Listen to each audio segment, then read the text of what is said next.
So when I was getting ready to think about this talk, I was realizing that midlife is that point where we all start to reflect and look at integrating our past. And so I was thinking about the various forms of me over the last 46 years and trying to figure out how they align. So I realized that my inner artist and my inner activist, I was born that way. I mean, I knew I was an activist at 15. I knew I was an artist probably when I was 5 years old. So those were really core identities. But my entrepreneur was made. I struggled, and in fact, in some ways, I came kicking and screaming to entrepreneurship, because I spent so many years going to jail as an activist, fighting against businesses and corporations that made toxic products, that created weapons, that captured whales and put them in captivity, that did nasty things, that discovering that I had an inner entrepreneur caused me a lot of anguish. But I had incredible mentors. And probably the first mentor out of the SVN network was Joel Solomon. Anybody know Joel Solomon, Renewal Partners? Incredible mentor who basically said, Donna, honey, with that low, sultry. So this thing is doing the auto advance. Maybe you could unclick the auto advance on my slideshow. He basically said with this Nashville accent, Donna, you got a chip on your shoulder. You gotta realize that there's good business people that bring their heart and their soul and love to business. And it started to transform the way I saw business.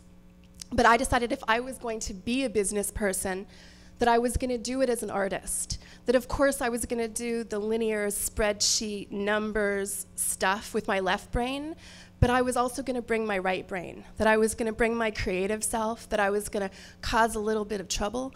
So I stand here in front of you as the CEO of a fairly radical energy company.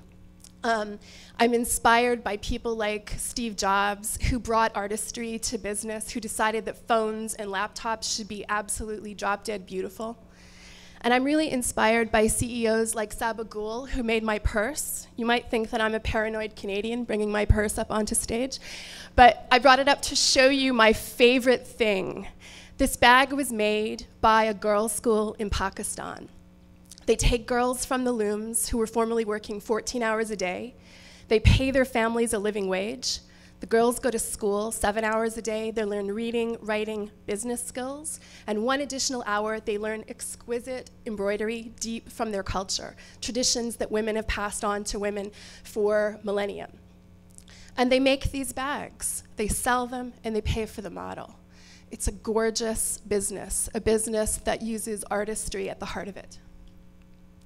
Because what we do again and again throughout the days of our lives, what our businesses do again and again, that's what we all become. So we have to be really conscious. We have to bring our fire and our artistry and our passion to business if we're really going to change the world. My biggest inspiration for the company that we built called First Power was reading Blessed Unrest, Paul Hawkins' book. I read it, and I had this massive epiphany that if I was going to really be an entrepreneur, that I wanted to build a business that lived up to the virtues that this book celebrates. And for me, Blessed Unrest says we have to do 3 big things. That past generations ended slavery, brought the vote to women, but we're today called to do 3 really big things. 1, we have to close the gap between rich and poor. We cannot morally accept the atrocious gap between the richest and the poorest people in our countries and around the world. 2, we have to take climate change head on. The data projecting 6 degrees centigrade temperature increase, we can't live with that. We can't allow that to be the reality. Not on our watch, because it will be on our watch. We're the generation that makes the call about whether we do the carbon taxes and the policy restructuring and whether we over and under engineer buildings and energy systems so that we make the changes. It's really us. But the last thing, and maybe the biggest thing, the newest thing to me when I read the book, was this idea of restoring the rightful place of indigenous wisdom. That we've missed it. We've missed people with cultures that are 10,000 years old, living in place respectfully of place and animals and the world. How can we miss the richest source of survival and resilience intel in the world? And so that's what we've set out to do. But we need to disrupt the status quo. We need really disruptive, innovative businesses, and we need them fast. And so for me, the question is, where does that innovation come from? You know, who are the really disruptive players in the world? And you know, there's a bunch of smarty pants, you know, white boys in Silicon Valley running around thinking that they're badass disruptives, and some of them are. But I would argue the real disruptive forces in the world, they're poor people left out of the economy. They're indigenous people ignored and run over by the economy, and they're women. We're the disruptive forces that can really transform the world, because we're the ones that didn't build the mess and the wreck that we're in. And so we all really need to bring it. And these three organizations, the Ashoka Foundation, you know, celebrates 2,000 social entrepreneurs around the world, builds networks between them, builds strategies for social entrepreneurs to play together. I didn't know that I was an entrepreneur until literally someone from the Ashoka organization knocked on my office door and said, "Hi, we're from Ashoka, and we heard that you were, you know, a social entrepreneur. Can we talk?" And again, chip on shoulder, I said, "Oh no, I'm not an entrepreneur, I'm an activist." And they said, "Well, yeah, we also think you're an entrepreneur, take a look at our stuff." I read their material on the bus on the way home, and I had this massive epiphany. I realized, well, that's why Greenpeace was too corporate for me. That I had always been this radical entrepreneur trying to stuff myself into the nonprofit sector. And so I really released my inner entrepreneur.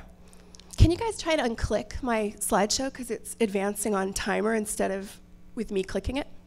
And then the Agunte Network, which is trying to allow women social entrepreneurs to thrive. They build mentorship networks and access to capital opportunities for women entrepreneurs, because as much as the impact investment world is evolving, and it is really fast exponentially, today, about 50% of the social entrepreneurs in the space are women.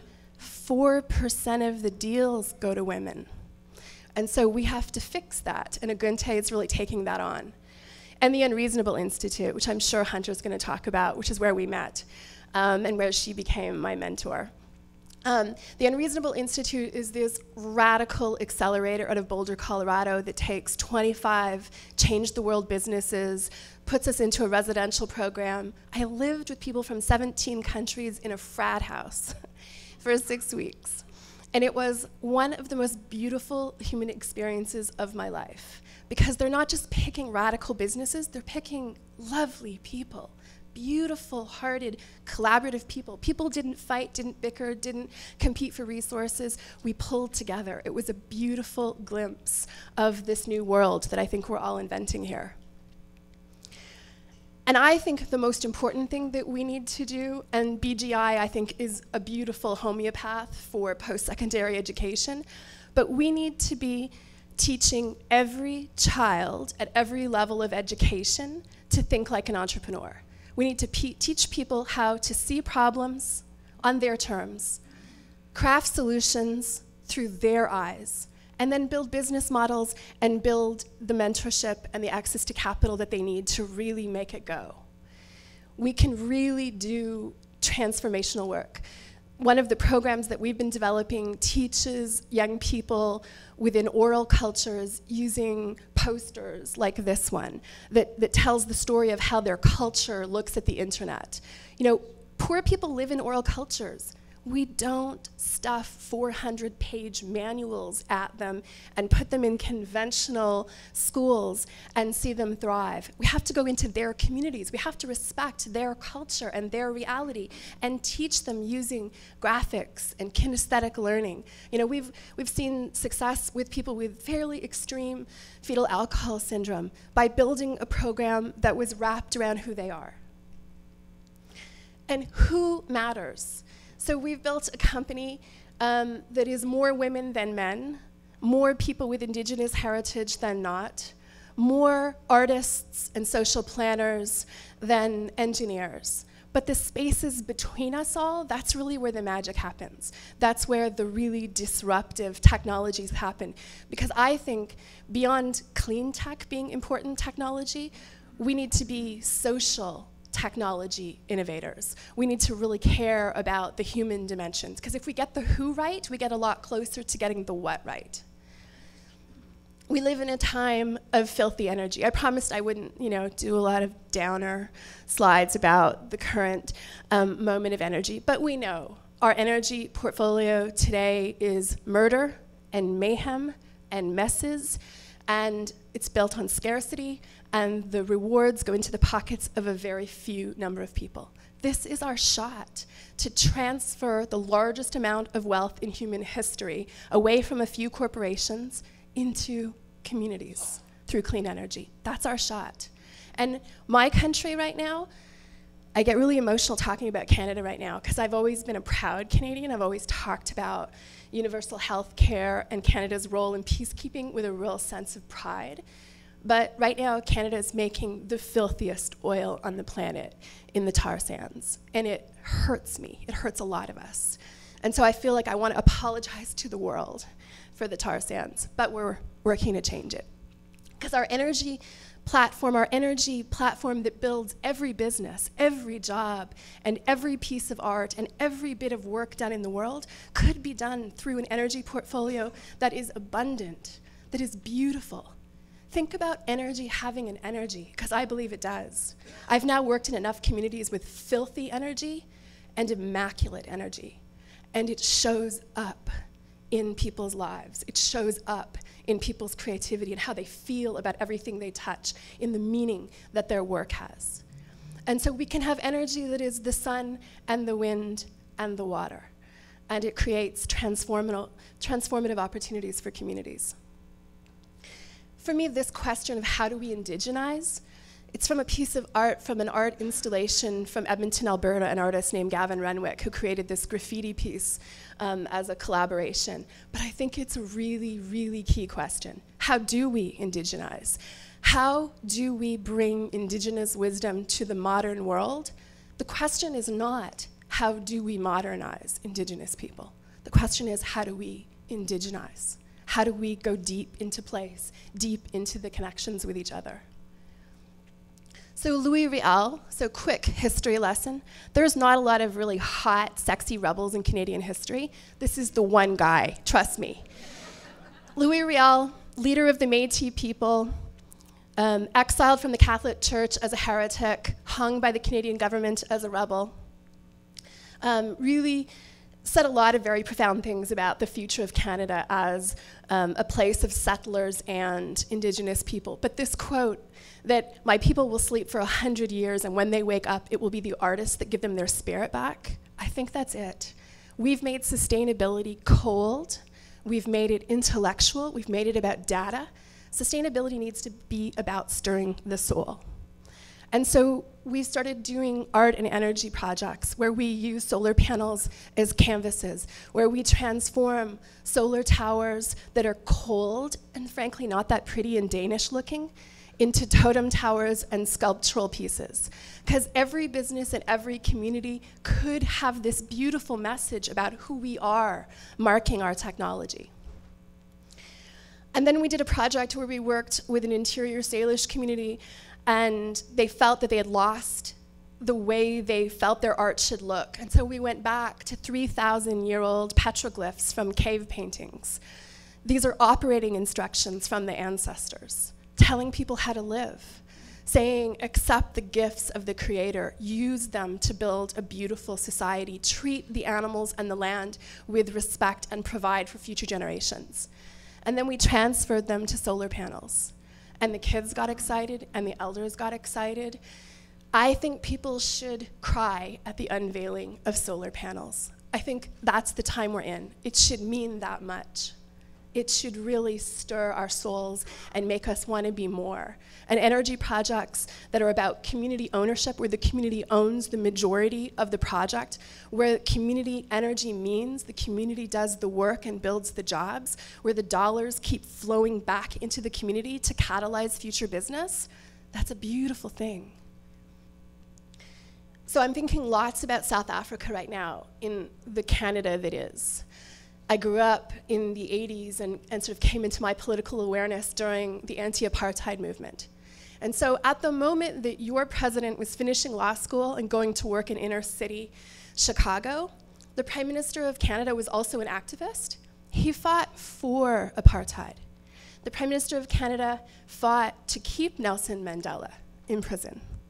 And so that's part of the reality of Canada today that I wanted to share with all of you, and that it's going to take pressure from the world, in my opinion, to transform Canada away from being a petrocurrency and back towards being a leader in the world. It's going to take all of you in order to help us do this work. Because right now, elders are literally crying at the doors of the legislature, and the Prime Minister and the government is turning a blind eye on murdered and missing women, on deplorable housing and water conditions, on deals being cut with energy companies and bypassing adequate consultation with indigenous communities. And so the Idle No More movement has been born in Canada and is spreading all over the world. And for me, it's the most hopeful movement, maybe in my lifetime, that Canadians, new Canadians, recent immigrants, fourth-generation Canadians and Indigenous people are coming together, maybe for the first time in Canadian history. And there's opportunities for businesses to step up and lead right now. In the same way the business sector has enormous power, and we've talked about that today, the business sector has done, I think, so much to prevent things like carbon taxes from being deployed. The industries have fought against progressive policies, but so too can the power of business today align with virtue. The power of business can be brought to ending poverty, addressing climate change, and restoring the rightful place of Indigenous people. The speech this week, the inauguration speech was powerful, but I thought the poem by Richard Blanco was more powerful. And this particular segment, all of us, facing the stars' hope, a new constellation, waiting for us to map it, waiting for us to name it together, really stirred me. I think that's where we are. This is our moment to bring our fire, our passion, our artistry, bring everything we love, lift business to the heights of poetry and dance and paintings, because we're capable of that. If humans are capable of making beautiful art, we're capable of making businesses beautiful. And so I thank all of you for your time and attention.